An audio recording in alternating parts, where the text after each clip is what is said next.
የዘውትር ተመልካቾቻችን በያላችሁበት የተለመደው ሰላምታችን ይድረሳችሁ ያለን ለሰዓቱ ያጠናቀርንላችሁ ዜናዎቻችን ይዘን መጥተናል። እስከ ዜናዎቻችን ማጠቃለያ ድረስ አብራችሁ እንድትቆዩ በአክብሮት እየጋበዝን ወደ ዝርዝር ዜናዎቻችን ከመሸጋገራችን በፊት በቅድሚያ አርዕስተ ዜናዎቹን በማስቀደም እንጀምራለን። የኮምቦልቻ ከተማ አስተዳደር ለነዋሪዎቹ የ100 ሚሊዮን ብር አበድሩኝ ጥያቄ አቀረበ። በቂርቆስ ክፍለ ከተማ የሚገኘው ተባረክ መስጂድ አጥሩ በግብረ ኃይል እንደፈረሰ ታወቀ። ከአማራ ፋኖ ወሎ ቤተ አማራ ጠቅላይ ግዛት እዝ በወቅታዊ ጉዳይ ላይ መግለጫ ወጡ።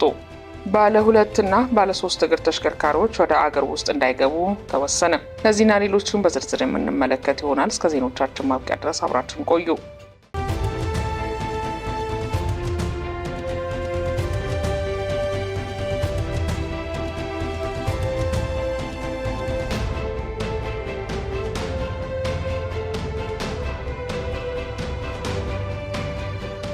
ከአማራ ፋኖ ወሎ ቤተ አማራ ጠቅላይ ግዛት እዝ በወቅታዊ ጉዳይ ላይ የተሰጠ መግለጫ።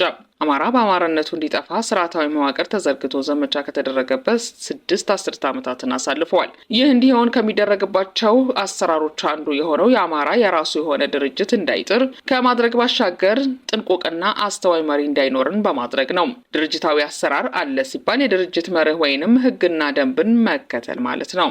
በዚህም በትላንትና ዕለት ማለትም ሚያዝያ 5 2017 ዓ.ም የአማራ ፋኖ ህዝባዊ ድርጅት የአፍህድ ከፍተኛ ስራ አስፈጻሚ የሆኑትና የአማራ ፋኖ ቤተ አምሐራ ጠቅላይ ግዛት እዝ አመራር የሆኑት አርበኛ መስፍን ከፈለኝ ከአማራ ክልል ምክትል ርዕሰ መስተዳደር ከሆኑት አቶ አብዲ ሁሴን ጋር በስልክ ውይይት እያደረጉ ነው ተብሎም የተለቀቀ የድምጽ ቅጂ በሚዲያ ሲዘዋወር አይተናል። በመሆኑ ምንም እንኳ ለውይይት ቀረቡ ከተባለ የድምጽ ቅጂዎች እንዴት ሊተላለፍ ቻሉ? እውነት በዚህ ዘመን ከቴክኖሎጂ አንጻር ምን ይሰማል? የሚሉት ራሱን የቻሉ ጥያቄዎች ቢሆኑም ከእዛችን አሰራር አንጻር በውስጣችን በተዋቀሩ ኮሚቴዎች አማካኝነት እርግጠኝነቱ እስኪያጣሩ ድረስ ከአማራ ፋኖ ወሎ ቤተ አምሐራ ጠቅላይ ግዛት እዝ በጊዜያዊነት ከስራ አስፈጻሚነት ያገዱን መሆኑንም እንገልጻለን። በዚህ መሰረት የአማራ ህዝብ በየደረጃው ያላቸው የእዛችን ስራ አስፈጻሚዎች፣ የእዛችን ሰራዊትና መላው በውስጥም በውጭም ያላቸው የአማራ ትግል ደጋፊዎች በሙሉ አንደኛ ላለፉት 50 እና 60 ዓመታት የአማራ ህዝብ ስለ አማራ ተጋድሎ የሚያውቅ ሆኖ ሳይሆን ወጥ የሆነ ድርጅት፣ ጠንካራ መሪና ስር ነቀል ለውጥ የሚፈልጉ ኃይሎች ለይቶ በማወቅ ጠላት የሚዲያና በአካልም ጭምር ዘመቻ አውጀው ትግሉን ለመጥለፍ እየተሯሯጡ እንደሆነ ሊታወቅልን ይገባል። ሁለተኛ ባሳለፍናቸው 2 የትግል ዓመታት ብዙ ስቃይ ያስተናገድን የቆሰልንበትና ጀግና ሰራዊት እስከ አመራር ያጣንበት የትግል ጊዜ ነው። በመሆኑም የአማራን ትግል ለመጥለፍና ስሜታችን እንዲቀዘቅዝ ለማድረግ ሲባል የአርበኛ ሜጀር ጀነራል ከፍያለው ደሴን ህልፈት ተከትለው ጠላቶቻችን አጀንዳ ለማስቀየር የሄዱበት ርቀት እንደሆነም በመረዳት የትኛውንም አጀንዳ ላለመቀበል ሁላችንም የትግሉ ዓላማ ላይ ትኩረት እንድናደርግ በተሰማውት የአማራ ሰማዕታት እና ስለ አማራ ህዝብ ስንል እንጠይቃለን። ሶስተኛ የጠላትን ኃይል አቅም ሳይኖረው ከህወሓት ተልእኮ የተቀበሉ በፋኖ አደረጃጀቶች ውስጥ ገብተው የጎንዮሽ ውጊያ ውስጥ እንድንገባ ያደረጉን ኃይሎች ቢኖሩም እነሱ ጋር ካለው የጥቅምና የስልጣን እንዲሁም የዓላማ ጽናት ይልቅኛ ጋር ያለው ሰፊው የአማራ ህዝብ ሰቆቃና የመጥፋት ዝንባሌ ተረድተን የወጣንለትን ዓላማ ስለሚበልጥ ጠላት የበለጠ ለመከፋፈል የማይሰጠው አጀንዳ እንደማይኖር በመረዳት በተከታታይ በሚዲያ ዘመቻ እንዳንጠለፍ ከአደራ ጭምር መልእክታችንን እናስተላልፋለን ብለዋል። በመጨረሻም ከላይ የተዋቀሩት ኮሚቴዎች የደረሱበትን ምርመራ ካጠናቀቁ በኋላ ውጤቱን ለትግል ደጋፊዎቻችን፣ ለህዝባችንና ለሁሉም የሰራዊት አባሎቻችን የምናሳውቅ መሆኑን እንገልጻለን ብለዋል።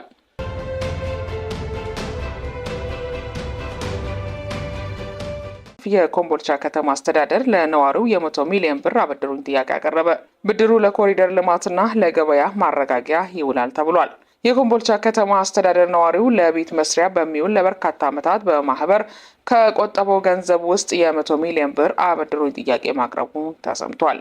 እንደደረሰ መረጃና መጋቢት 12 2017 ዓ.ም በከተማ የከንቲባ ጽሕፈት ቤት ኃላፊ አቶ ሙሉጌታ ደረሴ የተፈረመ ደብዳቤ ለኮምቦልቻ ህብረት ስራ ማህበራት የተጻፈ ሲሆን ከአስተዳደሩ ጊዜያዊ የገንዘብ እጥረት እንዳጋጠመው ይገልጻል። የከተማ አስተዳደሩ ጊዜያዊ የበጀት እጥረት ስላጋጠመው የጋራ መኖሪያ ቤት ህብረት ስራ ማህበራት አካላቸው ቁጠባ ላይ ለኮሪደር ልማት፣ ለገበያ ማረጋጊያ አገልግሎት የሚውል ከሁሉም ማህበራት ብር 100 ሚሊዮን እስከ ሰኔ ወር 2017 ዓ.ም የሚቆይ ብድር እንድትሰጡን የሚለው የከንቲባው ጽሕፈት ቤት ደብዳቤ ገንዘቡ በአስቸኳይ ስለሚፈለግ ገቢ እንደሚደረግ ይጠይቃል። የማህበራቱ አባላት ለመሰረት ሚዲያ በሰጡት ቃል በድርጊቱ ክፉኛ እንደተበሳጩና እንደተገረሙም ገልጸዋል። ለማህበር ቤት ግንባታ ለረጅም ዓመታት ከመስሪያ ቤት በብድርና ከልጆቻችን አፍ እየቀማን ስንቆጥብ ቆይተን ከነገ ዛሬ ቦታ ይሰጠናል ብለን ተስፋ ስናደርግ አሁን 100 ሚሊዮን ብር በብድር መልክ አምጡ መባላችን አስደንግጦናል ያሉት አንድ የከተማው ነዋሪ ቆጣቢዎች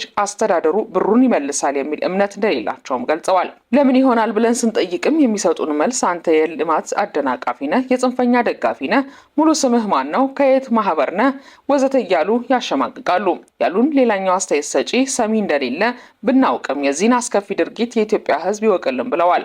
በዚህ ዙሪያ የኮምቦልቻ ከተማ አስተዳደርን ለማነጋገር በተደጋጋሚ ያደረግነው ሙከራም አልተሳካም።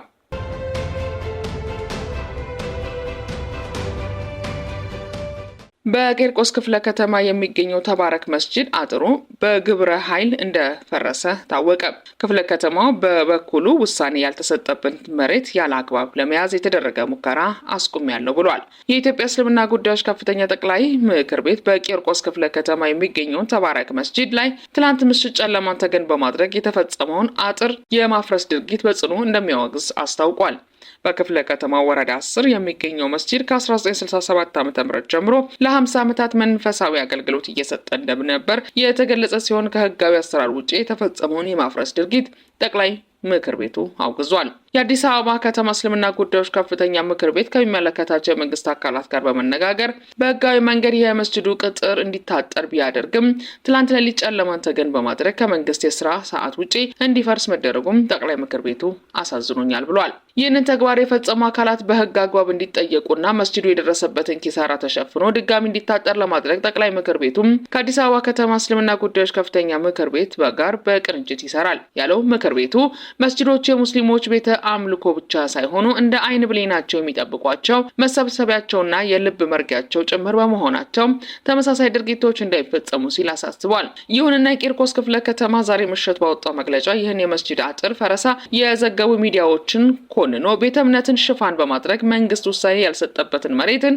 ያለ አግባብ ከህግ ውጪ ለመያዝ የተደረገ ተግባራዊ እንቅስቃሴ ለመከላከልና የህግ የበላይነትን ለማረጋገጥ የተወሰነ እርምጃ ነው ብለውታል። መግለጫው አክሎም ጉዳዩን በተሳሳተ መንገድ መተርጎም በምንም አይነት ተቀባይነት ያለው ድርጊት አይሆንም ያለ ሲሆን ህዝባችንም እጅግ አስተዋይ ህዝብ በመሆኑ ጉዳዩን በሚዛኑ የሚረዳ እንደሚሆን እናምናለን ብለዋል። የመስጂዱ አስተዳደር ከህጋዊ ይዞታው ውጪ ያለ መሬት ላይ የማስፋፊያ ጥያቄ ለአስተዳደሩ አቅርቧል በሚል ሰበብ ለሀገራዊ ፕሮጀክት ሲባል በቦታው የነበሩ ነዋሪዎችና የፌዴራል ፖሊስ ካምፕን ወደ ሌላ ቦታ በማዘዋወር የጸዳ ቦታን የመስጂድ ይዞታ እንደነበር አስመስሎ ማቅረብ የተሳሳተ መረጃ ነው ብለውታል። ክፍለ ከተማው በጉዳዩ ላይ ለመግባባትም ከእምነት አባቶችና ከሚመለከታቸው አካላት ጋር ተደጋጋሚ ውይይቶች ሲደረጉም ቆይተዋል ቢልም ድርጊቱ በሌሊት ለምን እንደተፈጸመ እንዲሁ ውይይቶች እየተደረጉ ባለበት ወቅት ማፍረስ ለምን እንዳስፈለገ በመግለጫ ላይ አልገለጸም።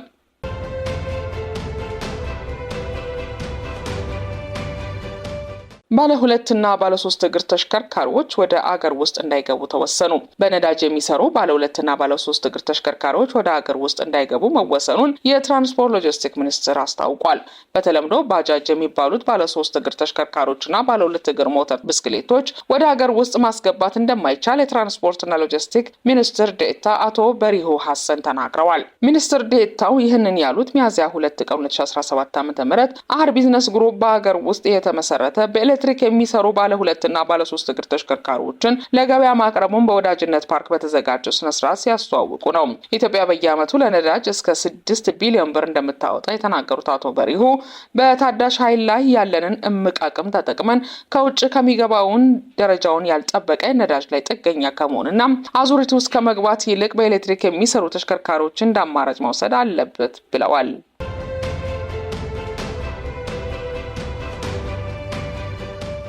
በመጨረሻም ቻይና የሰውነት ክብደት ከ50 ኪሎ ግራም በታች የሆኑ ዜጎቿ ከመኖሪያቸው እንዳይወጡ አሳሰበች። በቻይና ሰሜናዊ ክፍል ዝናብ የቀላቀለ ከባድ ንፋስ መከተሉን ተከትሎ የሰውነት ክብደት መጠናቸው ከ50 ኪሎ ግራም በታች የሆኑ ዜጎቿ ከመኖሪያቸው እንዳይወጡ አሳስባለች። የሀገሪቱ ደቡባዊ አዋሳኝ ሞንጎሊያ መነሻውን ያደረገው ንፋስ በሰዓት 150 ኪሎ ሜትር በመሸፈን ቤጂንግ፣ ቲያንጂን እና ሄቤይንን ጨምሮ የቻይናን ሰሜናዊ ክፍሎችን እየመታ ይገኛል። የንፋስ ጥንካሬ ከ1 እስከ 17 ባለ ደረጃ የሚለካ ሲሆን አሁን ላይ የተከሰተው ከባድ ንፋስ ባለፉት 10 ዓመታት ከተመዘገቡት የመጀመሪያ መሆኑንም ተገልጿል። የተከሰተው ከባድ ንፋስ ደረጃ 13 ሲሆን ዝናብ፣ በረዶና ነጎድጓድ የቀላቀለ መሆኑን የቻይና አየር ትንበያ ኤጀንሲ ጠቁሟል።